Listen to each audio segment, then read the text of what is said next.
So probate sales are estate sales. Somebody passed away. Trustee takes over the property, or their trustee is assigned by the state, depends, whatever. And they have to sell the house. Okay, they have to sell the house. Highly emotional, highly stressful situation, but it's a for sure going to sell. Because even if, like, let's say there's 3 kids, one of them wants it, the other 2 want the money. That's a sell. 2 of them want it, 1 of them wants the money. That's a sell. Right? All 3 of them pretty much have to agree to keep the house in order for it to. Now, obviously, there's, the trustee says we're not going to sell it, whatever. They're going to end up in court. Right? So it's a great opportunity. Estate sales are great. Again, this is all data you can source. You can buy estate sale leads. A lot of them are posted publicly because sometimes they have to do that through if it's a state situation. So you can contact probate, but I'm going to give you a secret on how to get around that. Number 2, my secret all goes together. We're almost done. Those of you that are online, you're kicking ass. Those of you that are asleep, you can watch later. Okay. So divorce. 162,000 divorces a year in Colorado. Now, during recessionary periods, does divorce go up or down? It's a little stressful at home. Yeah. Let me tell you something. Money solves a lot of problems in relationships. Yeah. So divorces are likely going to increase during recessionary periods. So be prepared for that. Yes, you can source divorce data of people that are divorced, but the problem is by the time the divorce is finalized before it's public record, it's already split and done. The fight is over. Now, my divorce took like 2.5 years. So, this is a long time ago. It took about 2.5 years. So, like, by the time somebody would have called me, like, way too late. But had they called me early, then there was an opportunity to do some deals there. Okay, we're going to talk about how to do it. Third is bankruptcy. Bankruptcy. Well, that's an outdated stat. That goes to show you how long ago. I updated all the other slides. I didn't update this one. So about 12,000 bankruptcies a year. One of my good friends is a bankruptcy attorney, and he said in I'm trying to remember when it was, 2021, I think it was 2021, he said he saw a huge spike in bankruptcies. Huge spike in bankruptcies. I mean, frankly, how many people got these EIDL loans that were massive EIDL loans, and they have businesses that don't have the resources to pay them back?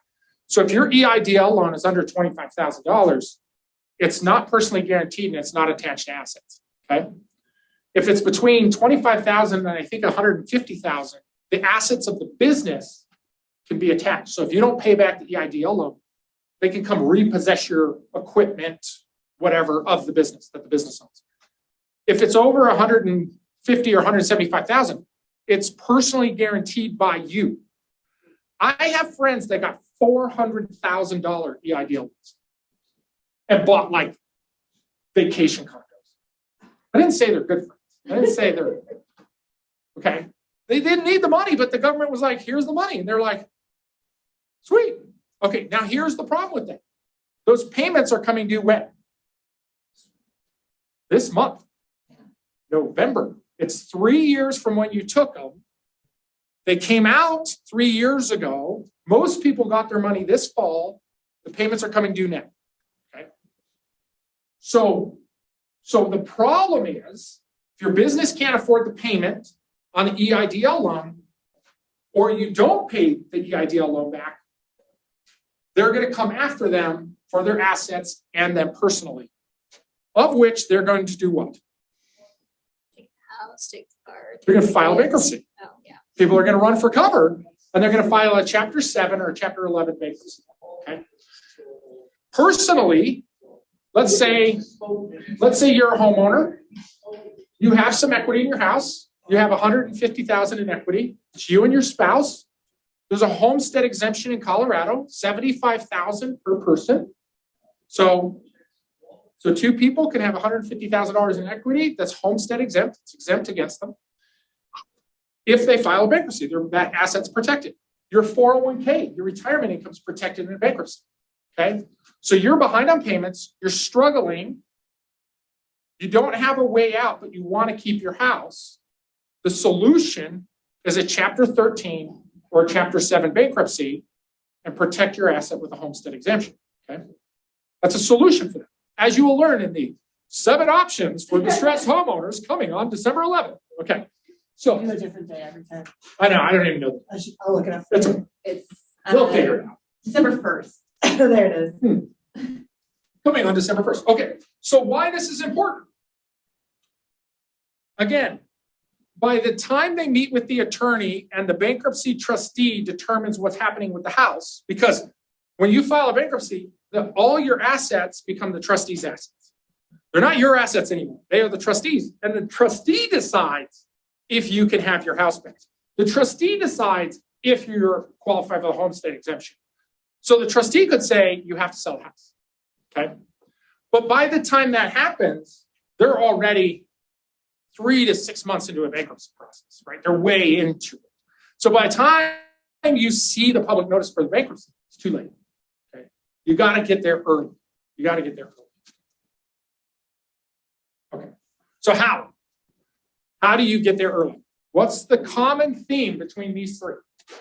Bankruptcy, estate sales, and probate. Lawyers. Lawyers are involved. So who are you prospecting? Attorneys who do those. Yeah. Now let me tell you the secret to prospecting attorneys in Colorado. These are good secrets, guys. Just telling you. This is like, okay, if you want the secret, you all have to Venmo me $100 each, right? But here's the secret. In Colorado, I don't know if this is true nationally, but in Colorado, it's illegal for attorneys to pursue people in financial distress. So if somebody is behind on their HOA, a bankruptcy attorney has access to that information, but they can't do anything about it. If somebody's in foreclosure, a bankruptcy attorney has access to that information. They're not allowed to solicit them because the belief is that they're convincing people to file bankruptcy when they don't need to. And let me tell you, bankruptcy attorneys will convince you to file bankruptcy even if you don't need to, okay? Because that's how they make money, right? And there's a super competitive industry. What are some of the things that we just talked about today? People in foreclosure, people in financial distress, people that are getting divorced. Some of these people are going to need a bankruptcy attorney, a divorce attorney, and a probate attorney, okay? If you are prospecting for these people in financial distress and you're actively referring an attorney, they will refer you back. I have a friend who did 75 deals last year. All of them probate attorneys that refer her, right? She has a newsletter that specifically just goes out to probate attorneys. That's all it does. She sends it every month. And it talks about her knowledge about probate. It talks about the difficulties of comping properties, why values don't line up. It talks about solving problems with siblings that are fighting, right? And she tells stories in her newsletter. She got 75 deals. She's an extreme introvert. She's super introverted. Like if you met her, you'd never know she's a top producing agent. And she does an email newsletter. That's her marketing. Once a month. Brilliant. I love the business model. I love it. Okay. So here's what you do. When you're prospecting business to business, okay? When you're prospecting business to business,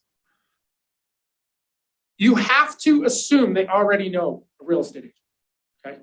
They already know an agent. So why do they need you? What is the scripting for that? Because if you call a bankruptcy attorney and you go, "Hi, I'm Sean with Keller Williams Realty.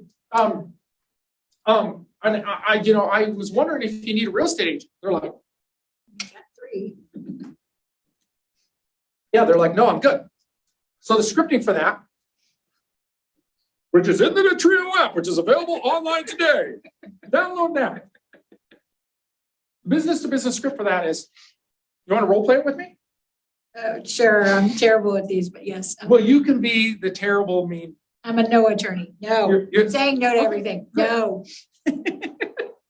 Ring, ring. Hello. Hi, hey, this is Sean Beaudry, and I'm a real estate agent. You probably never heard of me, but I got referred to you by a friend of mine who said that you were a great bankruptcy attorney.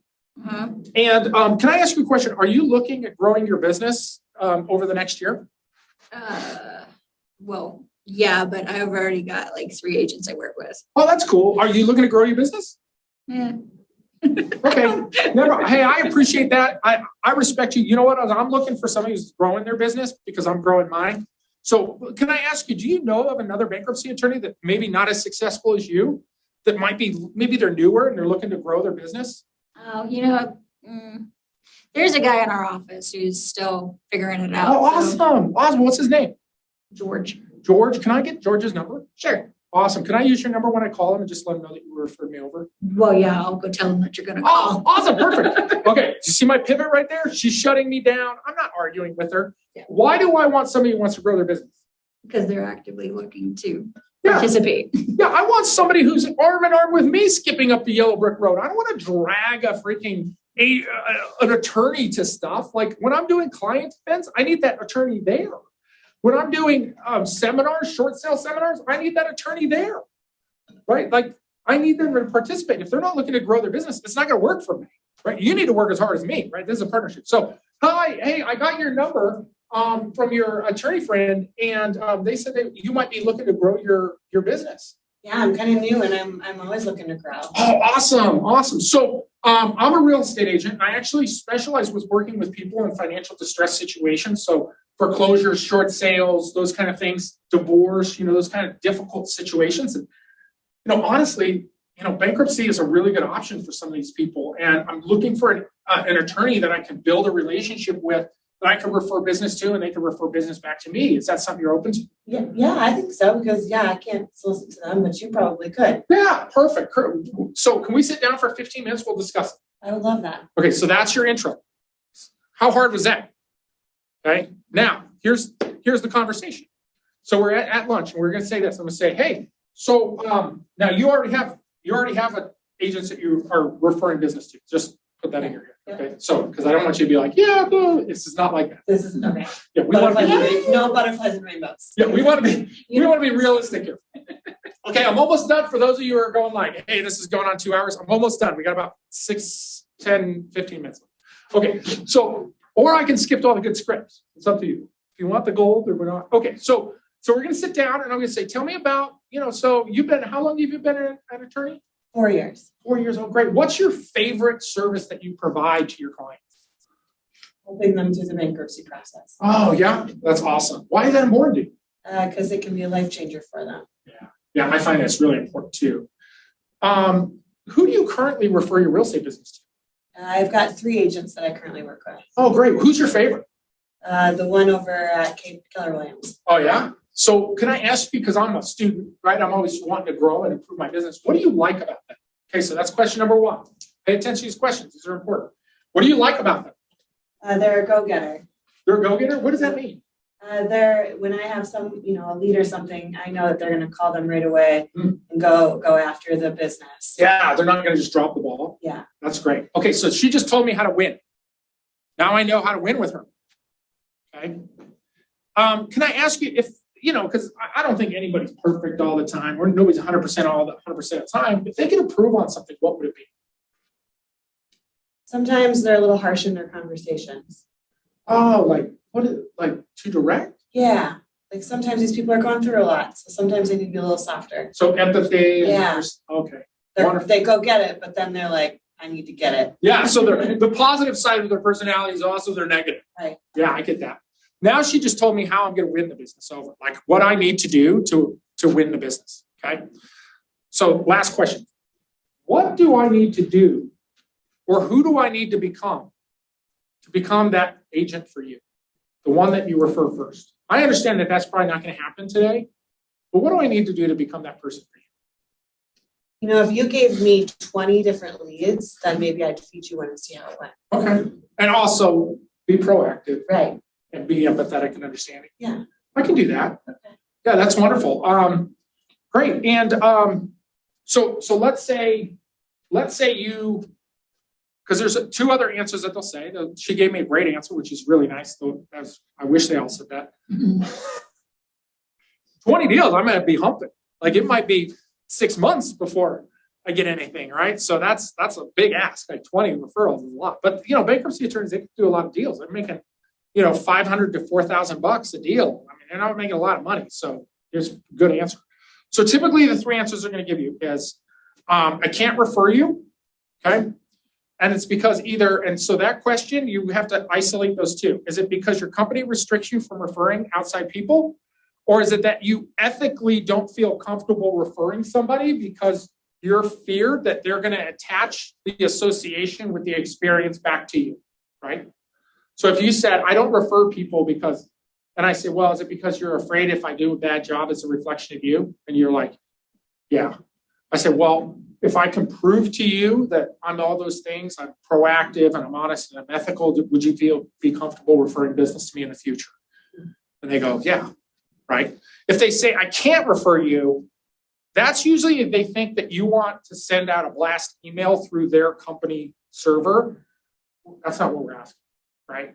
You're sitting with a customer, they have to do a bankruptcy, would you refer to me? You're sitting with a customer and they're doing estate planning, would you refer to me? If you're meeting with a customer and they're getting divorced, would you be comfortable? That's what we're asking, not A blanket emailing your Yeah. database. We're not going to be side on side on a billboard together, right? That's not what we're talking about. We're talking about a personal referral from you to me, okay? Because I'm going to refer people to you using your name and telling them how great you are. And I'm going to invite you to my client events. I'm going to invite you to my neighborhood events so you'll have an opportunity to meet some of my clients too, okay? So then the other one is I don't have anybody I refer to. That's a wonderful one, which you will get that every time now and then. I don't have anybody I refer to. Well, great. I'd love to be that person. Like, let's get started. And then the third one is, I can't, it's my wife's a realtor. My husband's a realtor, right? I get that one. Oh, my wife's a realtor, she'd kill me. I thought, well, I understand. And then I use the script that I used when I talk to you, which is, I understand, I'm looking for a mutual relationship.